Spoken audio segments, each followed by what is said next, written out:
First day September 1987. It was their first day at St. Andrew's Comp, and Marcy was comforted, at least, by the presence of her three best friends, with whom she had arrived. Marcy had known Donna, Faye, and Nicole since day one at Lakefield Primary. The girls, wearing their brand new, charcoal and navy uniforms, stood together in a quadrangle, all concrete, surrounded by looming concrete buildings. There were kids everywhere, shoving and screaming, some of whom were practically adults, and seemed terrifying to Marcy.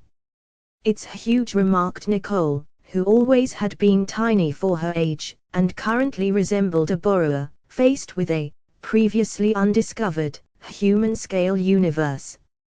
"I don't think I'll ever know my way around," admitted Faye. "Yeah, you will," said Donna, sounding slightly bored. "Jen reckons she knew her way around within a couple of days. It's not that difficult." "You're so lucky, having an older sister here," said Marcy. Donna was the only one of the group with a sibling at the school. Faye had two younger brothers, and Nicole did have an older sister, but Judith attended a local grammar school. Marcy was an only child. "It won't make much odds. Jennifer will be hanging around with her mates. She won't want to be bothered with me. Anyway, it's not a big deal. We're 11 now. It's about time we left Lakefield." The school hall was significantly larger and more imposing than the one at primary school, and there were many seats on a raised platform, towards the back of the hall.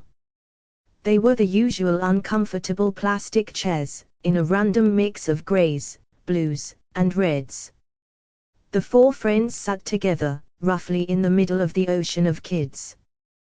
There were a few others they knew from Lakefield, and they had spoken to most of them, whilst avoiding Jake Thomas and his cronies, who had been known bullies at primary school, and were not likely to have changed for the better. In a daze, Marcy fidgeted, listening, as well as her wandering mind would permit, to the words of the grey-haired headmaster, who looked older than any of her grandparents. Then, a woman, aged about 30, with shoulder-length, auburn hair, took center stage. Their head of year, Mrs. Mason. After initial words, came the moment they had all been waiting for. Mrs. Mason was to announce who would be in each form group, of which there were 5. Donna had mentioned that Miss Carson's form was generally considered to be the best, and Mr. Lee's the least desirable option.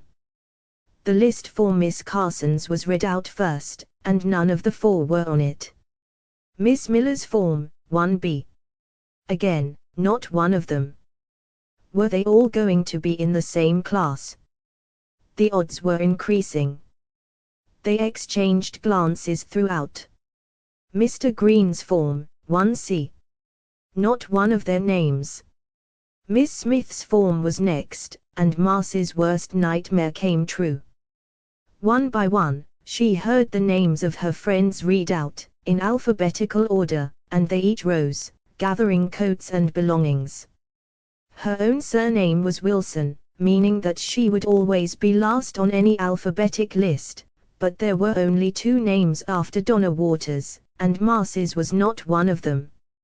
She was, by default, in Mr. Lee's form. On her own. Marcy felt slightly dizzy, but reminded herself that these were only really tutor groups. Kids who had registration together. All 4 were bound to be in the top stream, and would be likely to have lessons in common.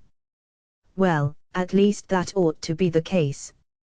If the exam placed enough emphasis upon English, and not too much upon maths and science. Marcy had to be in the top half of their year group.